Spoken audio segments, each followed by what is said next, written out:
State, do they have anything that kind of stands out to you on film about what you're going to have to watch out for tomorrow night? I mean, from an offensive standpoint, they know where they want their shots to come from. So they're calculating and methodical and knowing where they want to score. It's our job to disrupt that. Defensively, they will play, somewhat of a funky zone that we haven't seen.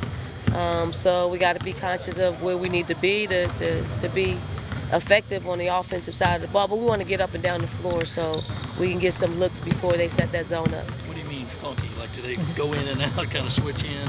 I mean, it's a 2-3 zone, but they match up with the bottom of the zone and they stay with them, and it's not like, and then they flood the elbow area. So it's different.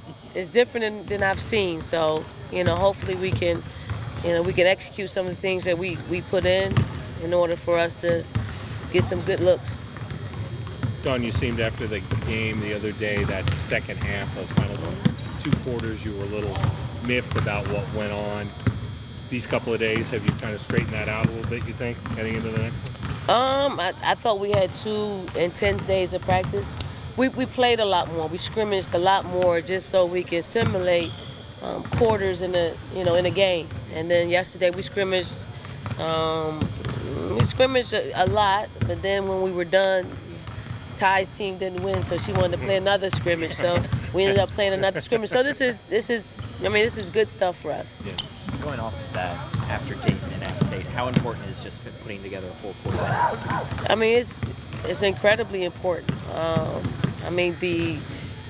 Just for our coach's psyche, we need to play better because we're going to play stiffer competition, and in order for us to win those games, you got to put 40 minutes of a great effort together on both sides of the ball.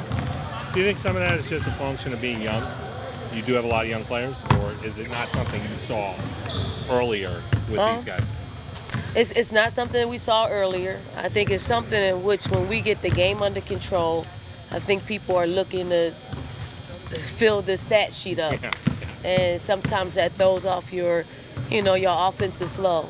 And then if your offensive flow is slowed down a little bit, it trickles on to the defensive side of the ball where, you're anxious to get the ball back to go score. So it's a little bit of that we need to take care of. I think you guys rank top 5 in field goal percentage defense. How close do you think the defense is to maximizing its potential? The last couple of games, I thought we took a few steps back because we weren't as locked in for 4 quarters.